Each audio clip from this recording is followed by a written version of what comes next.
할렐루야. 성령 충만 신앙으로 승리하시기를 축복합니다. 킹스튜브 050301 아사왕의 개혁 이야기 시작합니다.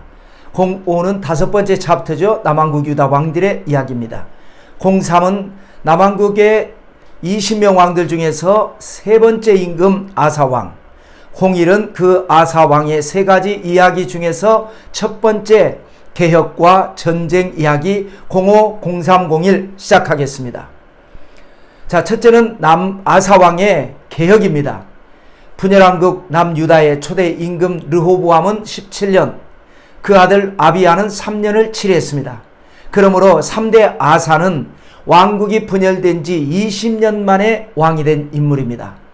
아사는 왕이 돼서 권력을 안정시킨 다음에 과감하게 개혁운동을 일으킵니다.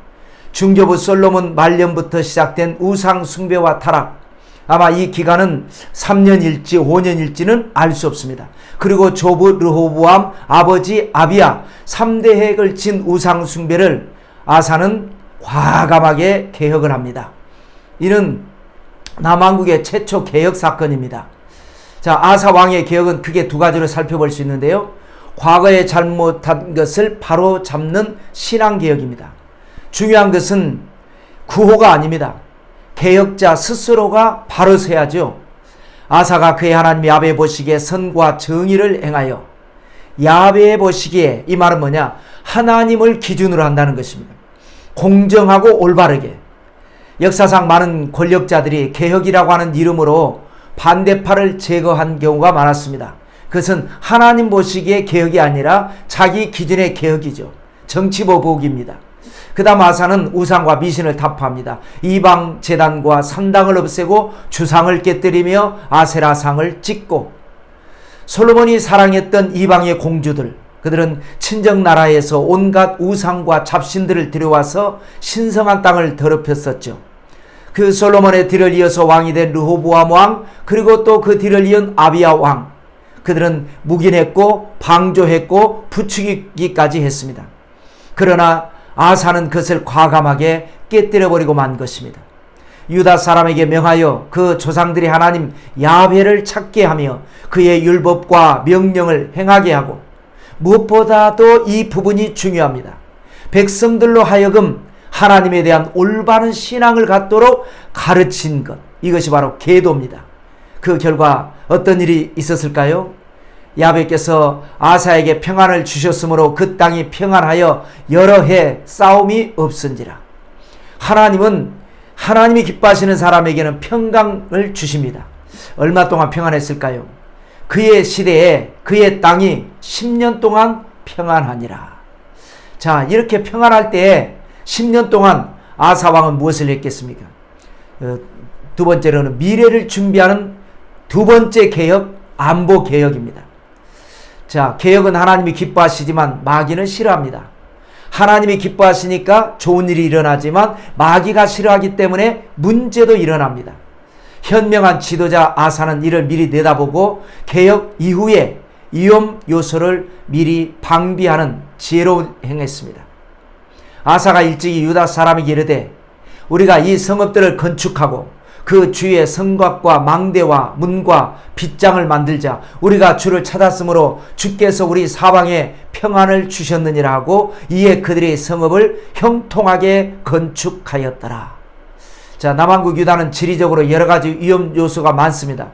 남쪽에서부터 시계 반대 방향으로 애굽, 에돔, 모압, 암몬, 바산, 아람, 페니키아, 바다, 그리고 이제 또 바다가 있죠. 그 다음에 블레셋. 그야말로 완벽하게 둘러싸여 있습니다. 거기에다가 이스라엘이라는 나라는 또 남과 북이 분열까지 되어 있습니다. 어디에서 어떤 세력이 위협을 가할지 모릅니다. 아사 왕은 하나님이 주신 이 10년 태평성대 기간에 흥청망청 방심하지 않았습니다. 방어성을 구축하고 그리고 병력을 더욱 강화시킵니다. 아사의 군대는 유다 중에서 큰 방패와 창을 잡는 자가 30만 명이요, 베냐민 중에서 작은 방패를 잡으며 활을 당기는 자가 28만 명이라. 그들은 다 큰 용사였더라. 30만 명과 28만, 도합 58만 명입니다. 조부 르호보암 때는 18만이었습니다. 그리고 선친 아비야 때는 2배 이상 늘어난 40만이었습니다. 여러 가지 요소가 있었겠지만 아무래도 북에서 귀순자들이 지속적으로 내려왔을 것이라고 추정되는 대목입니다. 자, 둘째는 구스와의 전쟁입니다. 아사 왕의 개혁 정치로 태평성대가 열렸습니다. 그런데 10년 만에 고요했던 평안을 깨고 무서운 전쟁이 아사 왕을 위협합니다. 그것은 바로 구스의 침공이었습니다. 이 전쟁은 불리한 전쟁입니다. 구스 사람 세라가 그들을 치려하여 군사 100만 명과 병거 300대를 거느리고 마레사에 이르매, 남왕국의 병력이 58만으로 적지 않은 숫자였지만 그러나 구스의 병력은 거의 2배에 가까운 100만 명입니다. 거기에다가 병거가 한두 대도 아니고 300대나 밀려왔습니다. 그야말로 다윗과 골리앗의 대결입니다. 아사 왕도 심각하게 불리한 전쟁이라는 것을 누구보다도 잘 알고 있었습니다. 그런데 아사가 누굽니까?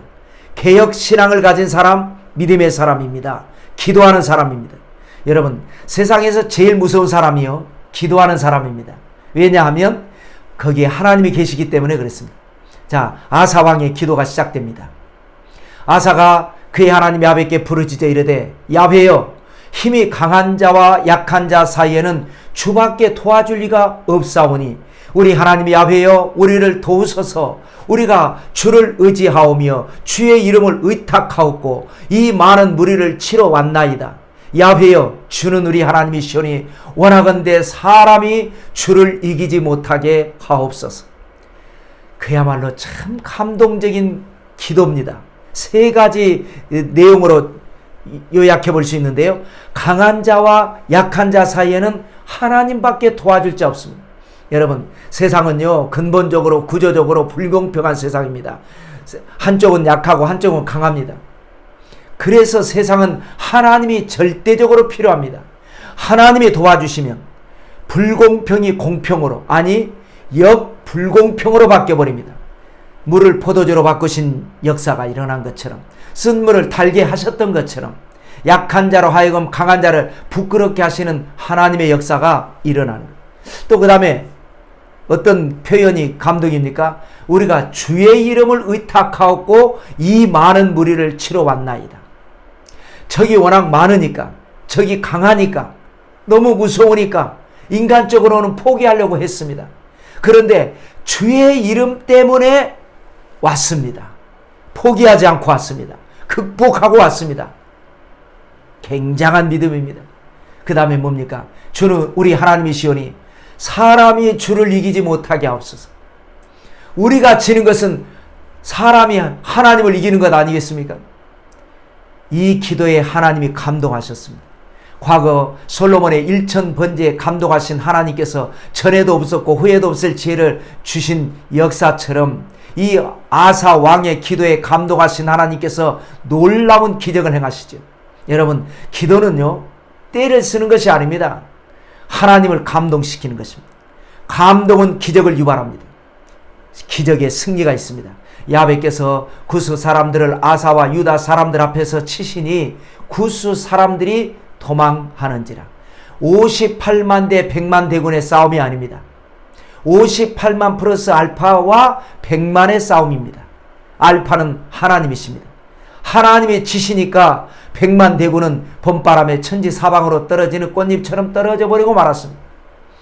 아사와 그와 함께한 백성이 구스 사람들을 추격하여 그랄까지 이름에 이에 구스 사람들이 엎드러지고 살아남은 자가 없었으니 이는 야훼 앞에서와 그의 군대 앞에서 패망하였음이라. 노력한 물건이 매우 많았더라. 여러분, 개혁군주 아사왕의 시대에 전쟁이 일어났지 않습니까? 왜 개혁을 일으킨 아사 시대에 전쟁이 일어났을까? 왜 이런 문제가 일어났을까? 그런데요, 문제인 줄 알았는데 알고 보니까 문제가 아니었습니다. 이기고 보니까 축복이었습니다. 전리품을 거둬서 보니까 그 양이 엄청났습니다. 14절은 끝부분만 읽어보겠습니다. 그 가운데 있는 많은 물건을 노력하고, 15절도 끝부분만 읽어볼까요? 양과 낙타를 많이 이끌고 예루살렘으로 돌아왔더라. 여러분, 신앙인들에게 있어서 문제는 더 좋은 일이 일어나는 전화이복의 신호입니다. 문제 때문에 기죽지 말고 기도로 승리하시기를 주님의 이름으로 축원합니다. 위대한 개혁군주 아사 왕의 두 번째 이야기는 어떤 이야기일까요? 더 기가 막힌 스토리가 있습니다. 기대해 주시기를 주님의 이름으로 축원합니다. 할렐루야.